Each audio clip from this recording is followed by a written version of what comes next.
रहिबो एवं गुण गुण ता भितर संचरित हम सद्गुण से ये चंदनांबर गुरुत्व रही एवं तापरे भी आहुरी मध्य कहा जाइछि जे तच्चंदन स्यापि हि जन्महत्वम शृणोतु देव्यत्र पिबन्ति जे वै कुष्ठादि रोगेभ्य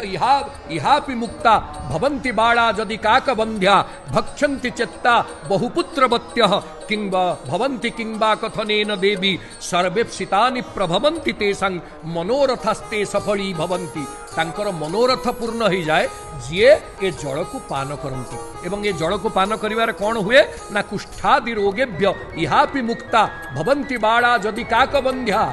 ये कुष्ठादि रोग जेते बड़ रोगरु मुक्ति पाइबार औषध होची ये स्नान जल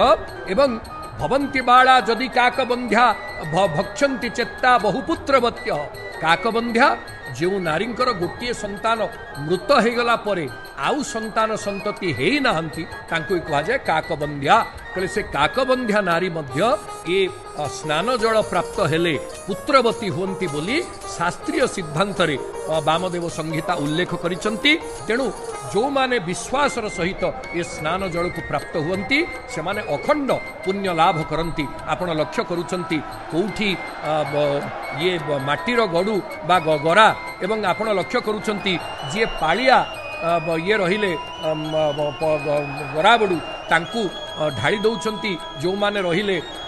अन्य गराबड़ू सेवक माने एवं तांकू पूजा पंडा सेवक पालिया मेकापंकर रूपा पिंगण को ढाली दौरान ये गराबड़ू सेवक माने एवं पालिया मेकापंक ठारू पूजा पंडा सामंत ग्रहण करी महाप्रभुंकर श्रीअंगरे लागी करुछंती तेणु ये जो पद्धति ये अधा मस्तक आपण देखंतु मस्तक ढालुछंती आग मस्तक श्रीमुखरे अधा आ बाकी अंगरे अधा ये होची तार नियम एवं जेतेबेले ये रखा जीव ये चंदन जल को जेतेबेले अभिसिंचित करा जीव सेतेबेले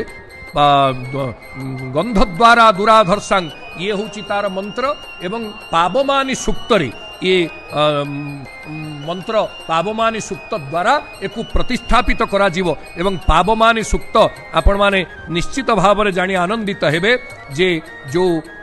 ऋग्वेद उक्त पावमानी सूक्त एवं तापरे आपण जे जानी आनंदित हेबे जे महाप्रभुंकर जो रहिची समुद्र ज्येष्ठा मंत्रेण बोली निर्देश दिया जाइछि जे केमिति समुद्र ज्येष्ठा मंत्र समुद्र ज्येष्ठा सलिलस्य मध्यात् पुनाना जंत्य निविशमाना इंद्रोजा वज्री वृषभोर राद ता आपो देवीरिह मामवन्तु जा आपो दिव्या उतवा स्रवन्ति रवनी।